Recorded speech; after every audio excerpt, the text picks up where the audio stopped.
My name is James Malfregeot. I'm the oldest son of Jim and Brenda. First, I'd like to thank our dear Lord for a dry and peaceful evening, allowing us all to gather together today. I'd also like to thank Brian for helping to organize this beautiful event. Thank you for being here. I'd like to thank the city for providing this beautiful space for us to gather. And of course, Father and sisters, I'd like to thank you all for leading us in prayer and rejoice. Thank you all. You know, all of us are going through challenges and hardships. Every single person here today.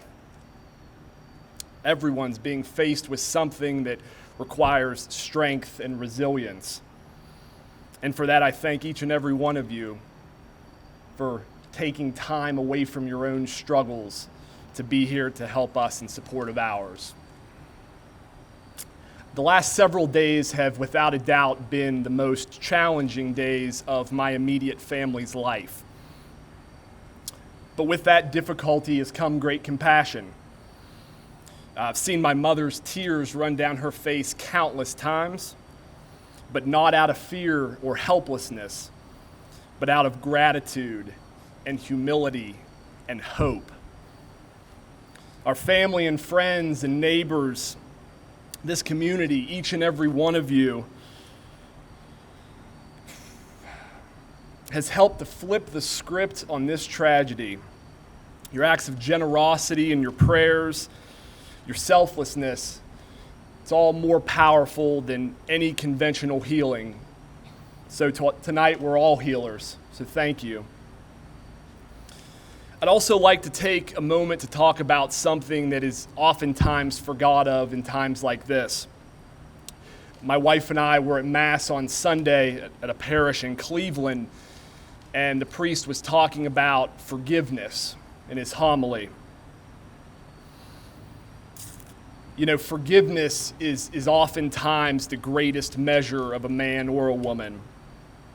I've not had the opportunity to have this discussion with my father, so please understand that these next words are mine and mine alone.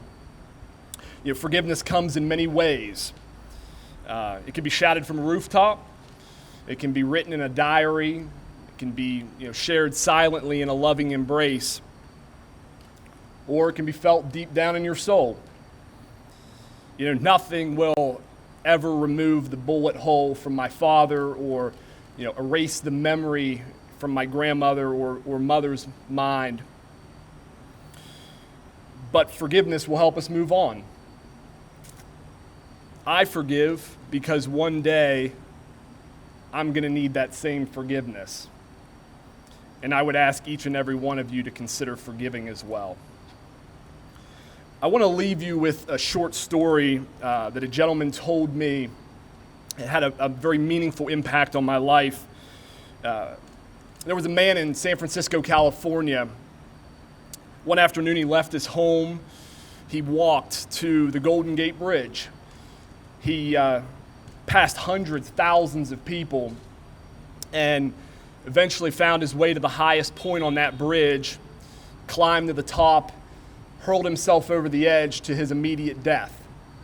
When the police got to his apartment, he had left a note, and that note said, "During my walk today, if one person, just one person, smiles at me, if one person acknowledges me, I won't jump." It's called the power of one, and I would encourage each and every one of you to take that power that you have and give it to someone every day.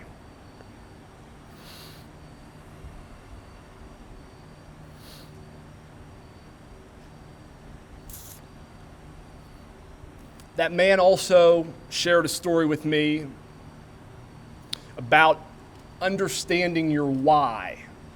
And what he said to me was that if you understand your why, you can endure any how. Yeah, I believe our how in all this is, the hopeful blessing of grandchildren one day. Maybe the thought of retirement, maybe even a warm beach or growing old together. You've all heard the saying that behind every great man is an even better woman. She's standing right there. It's my mother. She's a pillar of strength, a tower of humility. She saved my grandmother, and her endless love of family and faith in the Lord is saving my father tonight.